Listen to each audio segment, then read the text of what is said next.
Notre planète, notre avenir. Vous êtes sur Faso Green TV, la chaîne qui décrypte pour vous les enjeux environnementaux.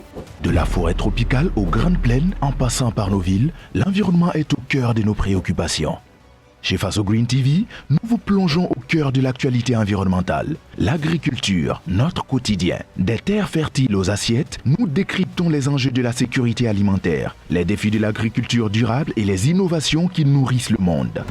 L'eau, source de vie. De la goutte d'eau à l'océan, nous explorons les défis de l'accès à l'eau potable, la gestion des ressources en eau et les solutions pour préserver ce bien précieux. L'assainissement, un enjeu de santé publique. Nous vous montrons comment améliorer nos conditions de vie grâce à des pratiques d'assainissement durable. Nos journalistes sont sur le terrain pour vous apporter des reportages exclusifs, des interviews d'experts et des témoignages de ceux qui agissent pour un avenir plus vert. Alors, prêt à agir ? Abonnez-vous massivement à notre chaîne et rejoignez la communauté Faso Green TV pour rester informé et participer à édifier un monde plus durable.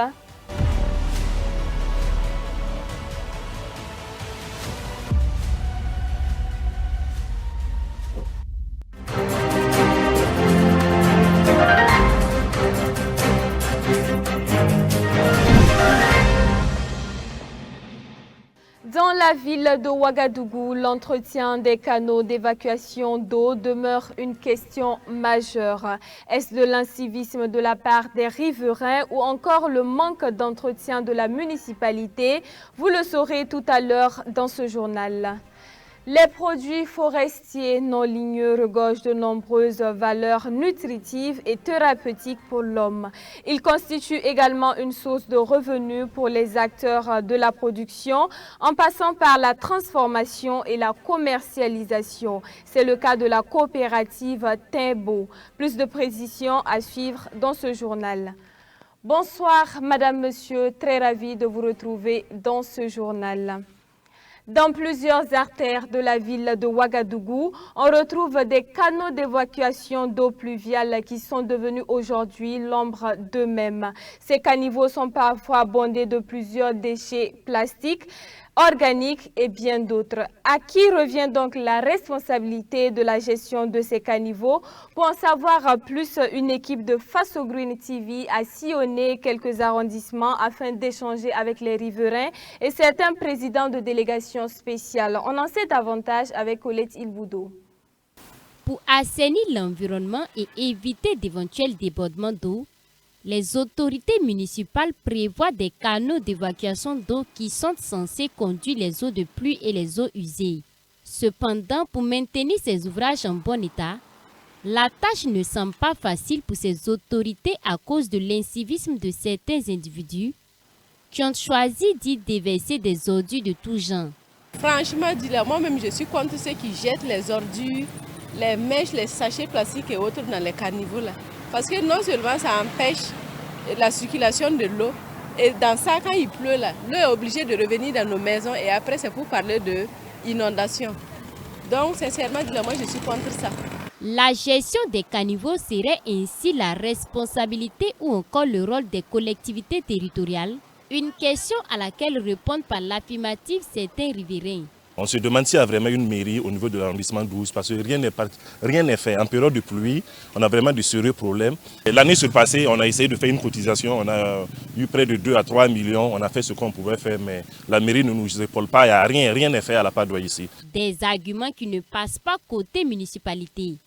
Car au niveau de plusieurs arrondissements, des actions sont menées allant dans le sens de la bonne gestion des caniveaux, selon certains présidents de délégations spéciales d'arrondissement. Depuis notre installation, nous organisions, depuis 2022, il y avait des journées d'opération Madamana.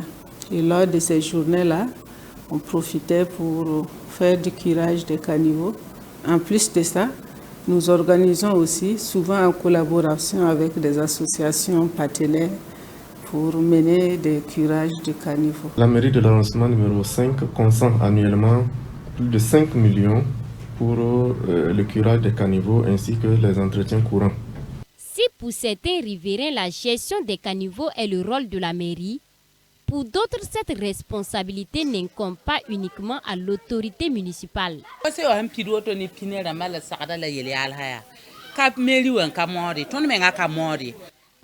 Vraiment, la mairie fait des efforts et vient très souvent mener des activités de curage ici. Mais c'est nous-mêmes qui ne faisons pas d'efforts. Par exemple, il y a de ces personnes qui utilisent ces fossés comme des dépotoirs. Elles viennent jeter les ordures ménagères, les couches des enfants et bien d'autres. La gestion des caniveaux dans la ville de Ouagadougou reste ainsi une problématique majeure. Cependant, il serait nécessaire que des mesures soient prises afin de pallier à ce problème. Il est donc du devoir de la population d'adopter des comportements éco-citoyens en évitant d'utiliser les caniveaux comme des dépotoirs de déchets ménagers et des eaux de toilette, car la vie de tout un chacun en dépend. Nous parlons toujours de problèmes environnementaux et cette fois-ci du changement climatique qui reste un défi majeur pour de nombreux pays à travers le monde, en particulier le Burkina Faso. Pour répondre à ces défis, les autorités burkinabées ont pris plusieurs engagements, notamment à travers les initiatives telles que Mon entreprise Montbosquet ou encore Mon institution Montbosquet. Tout ceci dans le but d'encourager les citoyens à planter des arbres. Kokou Mieso, reportage. La Terre est confrontée à d'importants problèmes environnementaux en raison de l'exploitation excessive de ses ressources naturelles, qu'elles soient renouvelables ou non, pour répondre à la consommation croissante des êtres humains. Nos habitudes de consommation reposent sur l'acquisition de biens matériels, l'achat de produits alimentaires ou de santé, ainsi que toutes les activités nécessitant de l'eau ou de l'énergie. Cette situation entraîne des conséquences telles que le changement climatique, la désertification, la perte de biodiversité, la déforestation, la destruction de la couche d'ozone, la pollution de l'air, de l'eau et des sols, les déchets dangereux et les déchets plastiques, ainsi que la pollution des océans mettant en péril le développement durable et représentant une menace pour la sécurité, la santé et la productivité de l'homme, la survie d'autres espèces, la sécurité alimentaire et les ressources en eau. Au Burkina Faso, des mesures ont été prises par les autorités pour s'attaquer à ces problèmes environnementaux en lançant des campagnes de reboisement par divers moyens. Le but principal est de contrer la dégradation de l'environnement et des ressources naturelles et ainsi renforcer la résilience climatique tout en réduisant les effets de gaz à effet de serre. Une initiative ayant reçu un accueil favorable de la part de tous les citoyens burkinabés qui en ont fait leur engagement quotidien. Il s'agit de l'initiative Mon entreprise Montbosquet ou encore Mon institution Montbosquet, lancée par les nouvelles autorités afin d'encourager les individus et les organisations à s'approprier ces concepts et à les adopter à leur propre réalité. Selon le ministre en charge de l'environnement, Roger Barrault, 60 millions de plants ont été plantés au cours des 10 dernières années, avec un taux de réussite compris entre 25 et 37,5% au niveau national.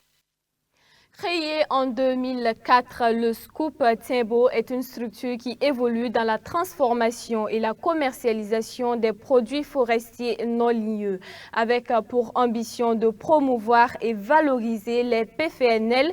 Le Scoop Timbo met à la disposition de sa clientèle plusieurs produits, comme le Sumbala, le beurre de karité, le pain de singe, entre autres.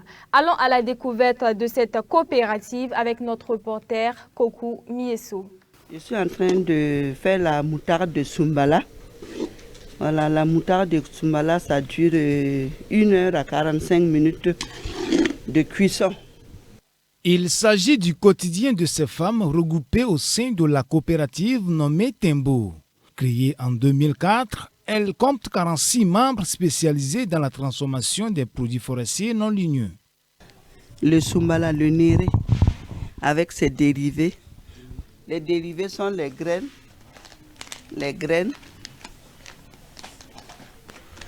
les boules, la poudre, le néré, le Sumbala et la moutarde. Et pour les biscuits, c'est à base de pain de singe qu'on appelle tiro. Donc ça c'est du bio, vraiment bio.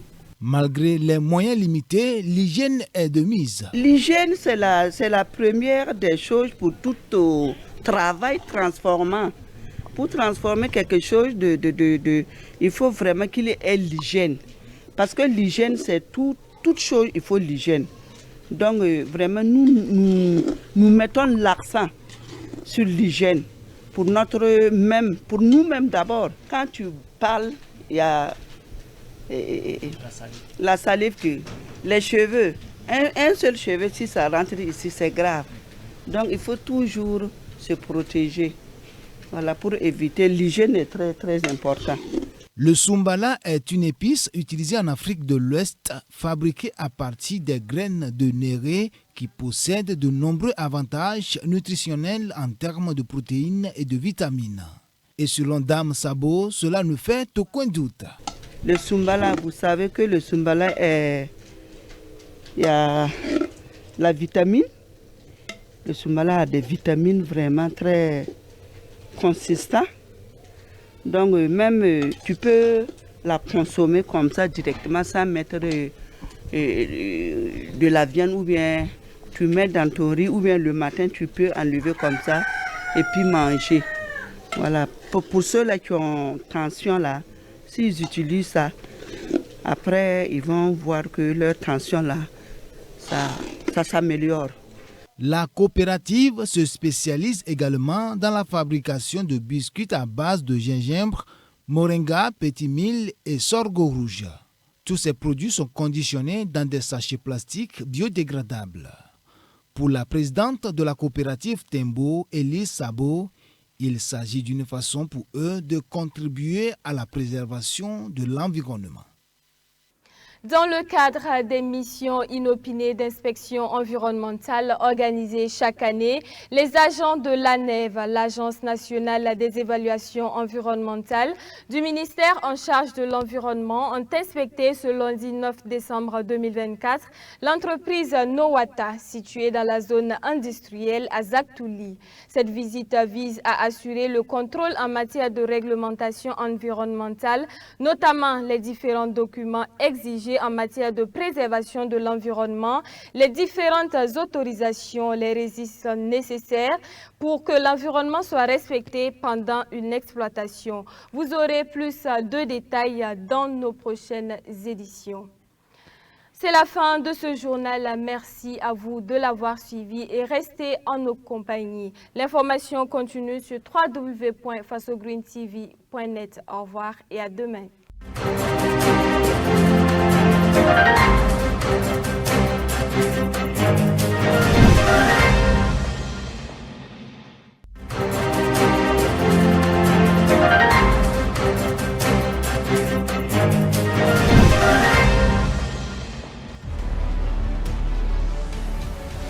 Notre planète, notre avenir. Vous êtes sur Faso Green TV, la chaîne qui décrypte pour vous les enjeux environnementaux.